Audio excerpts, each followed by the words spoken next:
Par politesse, je demande à la blonde ce qu'elle fait dans la vie. Après tout, c'est elle que je venais voir. Enfin, je crois. Elle me raconte qu'elle est voyante. Je prends d'abord ça pour une blague. Elle a assez d'humour pour ne pas se vexer. Je vous dis, les femmes entre deux âges ont beaucoup d'humour. Bon, l'annonce de sa profession me refroidit un peu. Une aventure avec une voyante, ça peut vite devenir assez prévisible.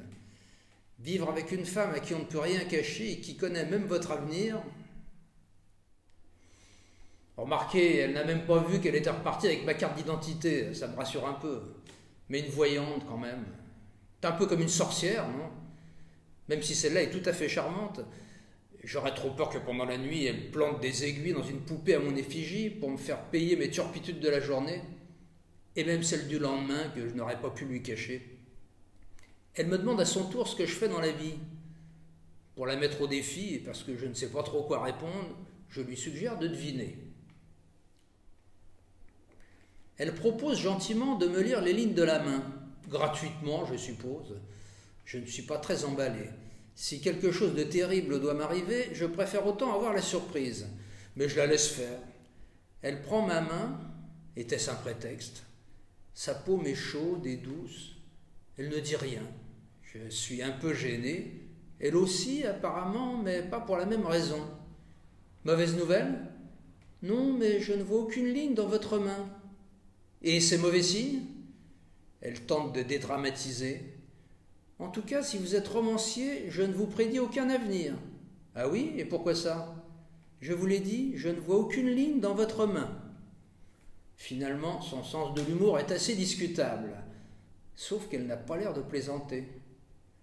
Faute de lignes dans la paume de la main, j'espère qu'il me reste quelques empreintes au bout des doigts. Elle lâche ma main comme à regret, silence embarrassé. Elles me regardent toutes les deux avec un air indulgent. S'il vaut mieux faire envie que pitié, je crois que je suis mal barré. D'un autre côté, les femmes aiment bien les chiens perdus sans collier. Si je devais choisir une maîtresse, je ne saurais pas laquelle prendre. Ou alors les deux. D'accord, c'est un peu cliché, mais bon, à quoi ça sert d'être le narrateur d'un roman si on ne peut pas fantasmer un peu? Ça ne vous est jamais arrivé, à vous, dans un rêve, de prendre conscience que vous êtes en train de rêver et de vous dire « Bon sang, mais alors je peux tout faire, en toute impunité. Le pire qui peut m'arriver, c'est de me réveiller. » Merde, et si elles étaient ensemble, je veux dire en couple? Je ne sais pas si ça doit m'exciter encore plus ou achever de me décourager, les deux sûrement. Je crois que le moment est venu de conclure si je veux pas que ça dérape. J'explique rapidement la possibilité de cet échange de cartes. Sans doute pour se débarrasser de moi, la blonde consent à vérifier. Pendant que Mary Poppins explore les profondeurs de son sac à main, quelques affiches contre le mur attirent mon attention. Il y est question d'un mouvement végétalien assez radical, de la reconnaissance des animaux en tant que personnes, de la lutte contre l'exploitation animale, des tortures infligées à ces pauvres bêtes sans défense qu'on prétend être nos amis, et des actions plus ou moins légales conduites dans le monde entier pour obtenir qu'on respecte leurs droits. J'en déduis que ce bureau est aussi le siège d'une association militante, sa vitrine légale. La brune remarque mon étonnement. « Vous vous intéressez à la cause animale ?»« Non, pas particulièrement. Enfin, si, mais je vous avoue que je n'y ai jamais beaucoup pensé jusque-là. Bon, c'est vrai que mes amis, en général, je ne les bouffe pas. D'ailleurs, je n'en ai aucun. » Donc, Belle et Rebelle partagent au moins les mêmes convictions, à défaut de partager le même lit. Si vous voulez vous joindre à nous, vous êtes le bienvenu. Il me faut un instant pour comprendre qu'elle me propose seulement d'adhérer à leur mouvement vegan partisan de la lutte armée. Du coup, je suis un peu moins motivé. Je dis que je vais réfléchir. Maintenant, je suis pressé de conclure. La blonde a bien sa carte d'identité. Ce n'est donc pas la sienne que j'ai entre les mains. Il faut reconnaître que la photo ne lui ressemblait pas complètement.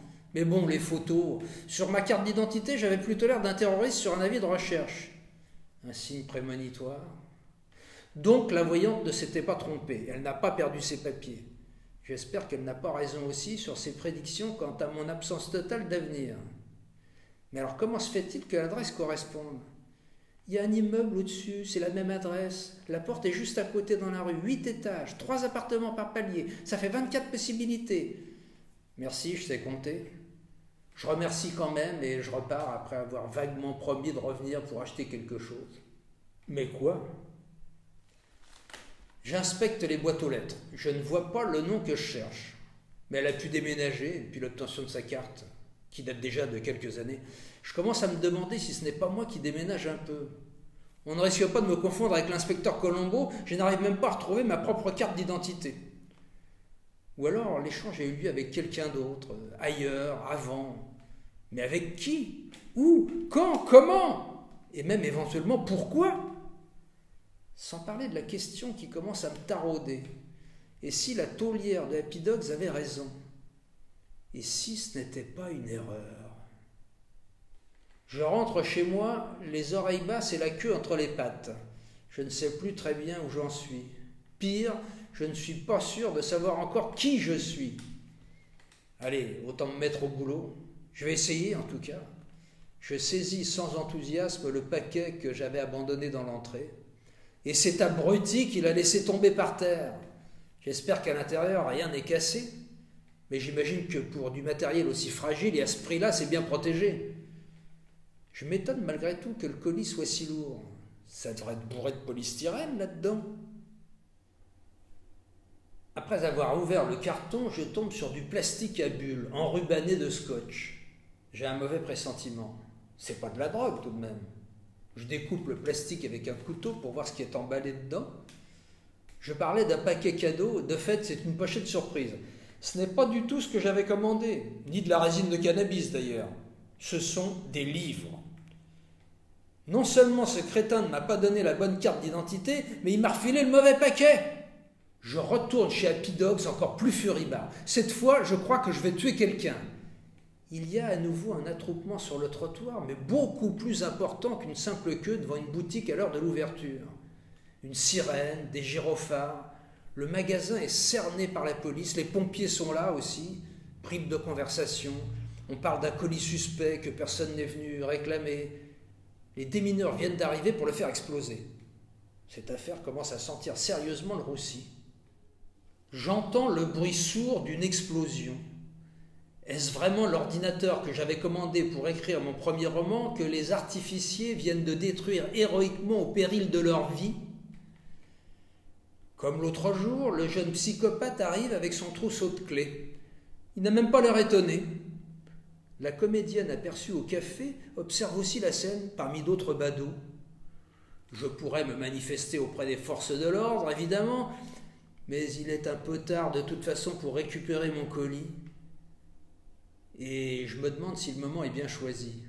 Je préfère m'éclipser avant qu'on me demande mes papiers. Surtout que je n'en ai pas. Avant de partir, je ramasse un tract par terre. Il s'agit d'un mouvement baptisé « Front de libération des animaux domestiques ». Une revendication? Mais pourquoi Happy Dogs? C'est plutôt un endroit où les animaux sont bichonnés, non? On est loin des laboratoires d'expérimentation animale. Ce serait un peu comme si, pour protester contre l'exploitation des masses, on allait foutre une bombe dans un centre de vacances de la CGT. Ou si, pour défendre la retraite des vieux, on plastiquait un centre de thalassothérapie. D'un autre côté, mettre des manteaux à des chiens, les emmener chez le coiffeur, parfois même chez le psy, n'est-ce pas attenter à leur dignité de clébards? Je ne sais pas, j'essaie de comprendre. C'est vrai que l'hypocrisie humaine à l'égard du monde animal est absolument invraisemblable. D'un côté, on a ces animaux de compagnie qu'on traite comme ses propres enfants, mieux souvent, ou aussi mal. De l'autre, il y a ceux qu'on considère uniquement comme de la viande. Comment justifier ce double traitement s'agissant d'êtres vivants et sensibles, tout aussi évolués les uns que les autres? Il paraît qu'une pieuvre, c'est plus malin qu'un enfant de 3 ans. Et on continue de bouffer tranquillement nos calamars à la romaine. Pourquoi cette différence de traitement entre le cochon, dont on nous dit que c'est l'animal le plus proche de l'homme, et le chien, qui autrefois fut un loup pour l'homme? C'est une forme de racisme animalier totalement injustifiée, si on y pense. Les Français sont scandalisés que les Chinois mettent des chiens à la broche, les Américains sont horrifiés que les Français s'enfilent du rable de lapin, du steak de cheval ou des cuisses de grenouille, les Indiens ne mangent pas de vaches parce qu'ils les considèrent comme sacrées, les musulmans et les juifs ne mangent pas de cochons parce qu'ils les considèrent comme impurs. Tout ça ne tient pas debout, c'est évident. Et puis c'est vrai qu'une bombe, ici, en centre-ville, à la vue de tous, ça a plus d'impact que dans un abattoir au fin fond d'une sinistre campagne où personne ne va jamais. Pourquoi croyez-vous que les camps de concentration, on les mettait plutôt au fond des bois? Pour qu'on puisse dire après qu'on ne savait pas. Les abattoirs, c'est un peu pareil.